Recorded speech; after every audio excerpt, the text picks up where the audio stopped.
이번엔 글로벌 특파원 리포트 시간입니다. 뉴욕 나수지 특파원 연결돼 있는데요. 자, 미국 증시 혼조세로 거래를 마쳤었죠. 그런 가운데 테슬라 정말 이 놀라운 수준으로 급등을 했는데 역시 테슬라에 구원 투수하면 일론 머스크가 아닐까 생각이 듭니다. 자, 전반적인 상황부터 한번 짚어볼까요? 네, 오늘 미국 증시 3대 지수 혼조세로 마감했습니다. 이 제약주 같은 다우 지수를 구성하고 있는 섹터들이 하락하면서 이 다우 지수는 0.11% 내린 채 마감했습니다. S&P 500은 0.02%, 나스닥은 0.1% 올라서 겨우 상승세를 지켰습니다. 이날 시장의 주인공은 전날 장마감 후에 실적을 발표했던 테슬라였습니다. 이 테슬라는 이날 12% 올랐는데요.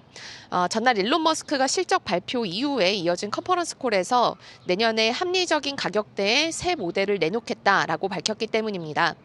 그간 시장에서는 중국산 전기차와 대항할 만한 저가형 테슬라 차량인 모델2가 나오기를 기대했는데 이 외신을 통해서 모델2 개발이 미뤄졌거나 폐기됐다라는 이야기가 흘러나왔습니다.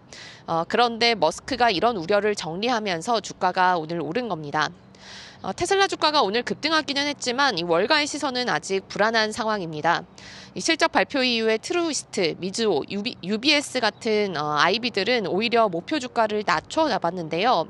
이 가장 큰 이유는 일론 머스크가 언급한 내년에 나오는 신차가 과연 시장에서 기대하는 저가형 모델2가 맞느냐라는 겁니다. 이 UBS는 목표 주가를 하향하면서 신차가 어떤 것인지에 대한 명확성이 부족하다라고 꼬집었습니다. 에버코어 ISI 역시 이 머스크의 설명대로라면 신차는 모델2에 적용될 것이라고 예상했던 차세대 플랫폼이 아니라 기존 플랫폼을 활용해서 생산이 될 것인데 그렇다면 내년에 나오는 신차는 모델2가 아니라 아마 기존 차량을 개선한 하이브리드성 제품으로 추정된다라고 분석했습니다. 이 테슬라가 이렇게 급등했는데도 나스닥이나 S&P 500이 강하게 반등하지 못한 건 덩치가 더 큰 엔비디아가 3.3%나 하락했기 때문입니다. 주가가 하락할 만한 특별한 이유는 없었습니다. 하지만 이번 실적 시즌이 시작된 이후에 이 넷플릭스 같은 괜찮은 실적을 발표한 기업들도 시장에서 약간의 불안 요인만 보이면 주가가 급락하는 일이 벌어지고 있습니다. 이 시장이 그만큼 많이 오른 주가를 불안하게 쳐다보고 있다라는 의미가 될 텐데요. 이날 넷플릭스 주가도 4% 가까이 하락했습니다. 에버코어 ISI는 넷플릭스의 사례를 볼 때 이 현 주가 수준에 대한 시장의 기대를 만족시키기가 굉장히 어려워졌다라고 평가를 내놨습니다.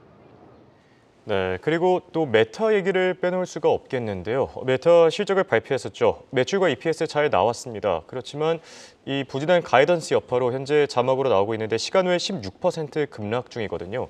테슬라와는 또 정반대 움직임이 나타나고 있습니다. 왜 메타에만 이렇게 엄격한 거냐? 뭐 그동안 많이 올라서 그런 거냐? 다양한 평가들이 나오고 있는데 현지 분위기는 어떻습니까?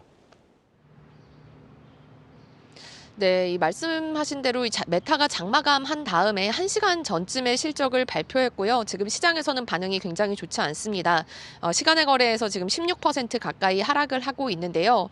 이 방금 말씀드린 것처럼 넷플릭스도 실적이 잘 나왔는데도 불구하고 시장에서는 약간의 불안 요인만 보이면 이 높은 주가를 우려하면서 주가를 떨어뜨리고 있는 그런 상황이 메타에도 적용이 되고 있는 겁니다. 일단 메타도 실적 자체는 월가의 예상치를 모두 뛰어넘는 수준이 나왔습니다.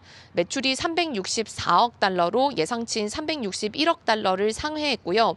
이건 전년 동기 대비해서 27% 이상 증가한 걸로 5분기 연속 매출이 급성장하는 기록을 세웠습니다.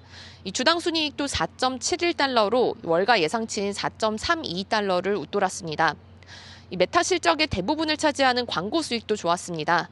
메타의 1분기 광고 수익은 전년 동기보다 27% 늘어난 356억 달러로 월가 예상치인 354억 달러보다 역시 높았습니다.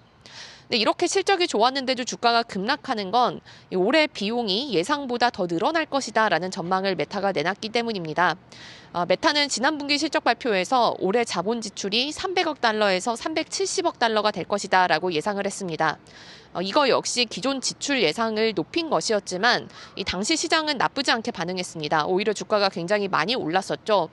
왜냐하면 지출의 대부분이 AI 반도체를 사는 데 들어가는 데다 당시 메타 주가도 많이 떨어져 있었던 상황이기 때문이었습니다.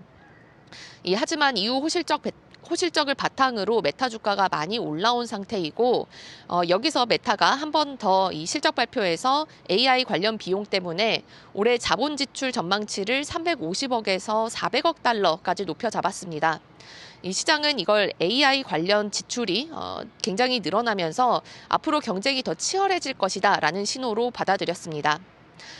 내일은 미국의 1분기 GDP 발표가 있는 날입니다. 월가에서는 1분기 GDP 속보치가 연율 환산 기준으로 2.3% 증가한 걸로 추정하고 있습니다.